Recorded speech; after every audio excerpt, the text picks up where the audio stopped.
Hey everyone, before we get into today's video, we have a new donation link. It's down in the description. If you're so inclined, we very much appreciate it. And with that being said, let's get to today's video.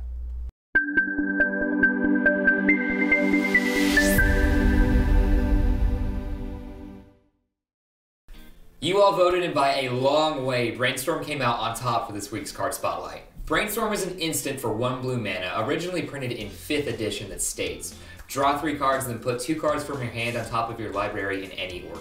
Although this ability seems like a fairly simple cantrip, we'll see throughout this video just how powerful Brainstorm can really be. Let's first look at where Brainstorm actually sees play, which is basically everywhere that it's actually legal. Seeing massive play in Legacy and Pauper, not to mention Commander and Vintage, though it is restricted in Vintage. Not only is it a 1-mana cantrip that allows you to see 3 cards, but it also has some incredible utility as well. Taking it piece by piece, let's start with the first line of text, draw 3 cards. Normally, spells like Brainstorm cause you to scry and then draw, or reveal and pick 1 card from the cards you revealed. In this case, drawing 3 cards can be massively relevant due to draw triggers. If you control a card that triggers when you draw a card, it will trigger a total of 3 times with Brainstorm instead of the normal 1.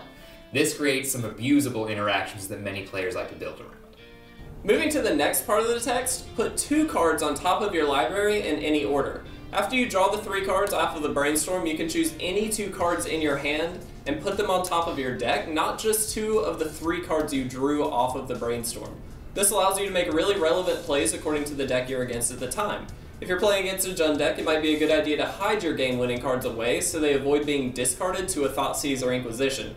If you're playing a counterbalance deck, maybe a good idea to put some spells on top that will counter the opponent's deck. In tandem with shuffle effects, it is also possible to ditch some of the less useful spells in your hand for a chance at some better ones. Cast Brainstorm, place 2 less effective cards on top of your deck, and then crack your fetch land to shuffle them back. Then you have a chance at drawing the spell you need later in the game. In Legacy and Vintage, we see this play quite a lot, and even in Pauper, you can abuse it with Evolving Wilds.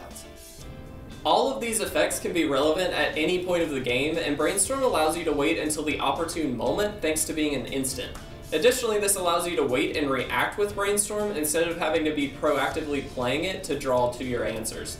Holding onto a Brainstorm can also be extremely relevant when playing cards like Force of Will. Being able to turn Brainstorm essentially into a free counter by pitching it to the Force of Will gives you that much more utility. As you may have noticed, there are a lot of ways to play Brainstorm, but utilizing it in the most effective way can often be a difficult task. Many pro players consider Brainstorm to be one of the more difficult cards to play correctly, solely because the utility of the card changes and can be highly dependent on the opponent's plays. Numerous other articles and videos have been published about Brainstorm, so we highly recommend taking a look at those. Another great aspect of this card is its price. Setting at just $1 for the majority of Brainstorm's printings makes it super accessible for all players. We've seen Brainstorm reprinted a number of times, which aids in keeping that cost down, and thanks to being printed at both common and uncommon, it's an easy card for Wizards to reprint really whenever they see fit. With all these positive notes and interaction, what are the downfalls to Brainstorm? The simple answer is limited. Brainstorm is great when you have the ability to exploit and build around potential interactions to generate extra value. Unfortunately, limited takes the majority of those options off the table. Without shuffle effects and other cards like Force of Will to build around, Brainstorm can actually be a lot worse than other cantrips like Ponder and Preordain, because you're stuck with the 3 cards you drew whether you want them or not.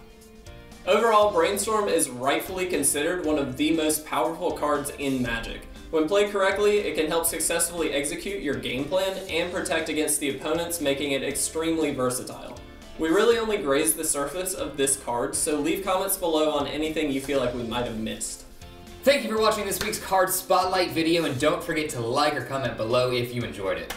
Make sure to subscribe and stay up to date on all of our content, and don't forget to vote for next week's Card Spotlight video down below or in any of the other social media platforms. Next week's theme is Storm, and the options are Grape Shot, Tendrils of Agony, and Mind's Desire. Thanks for watching, and we'll see you in the next video.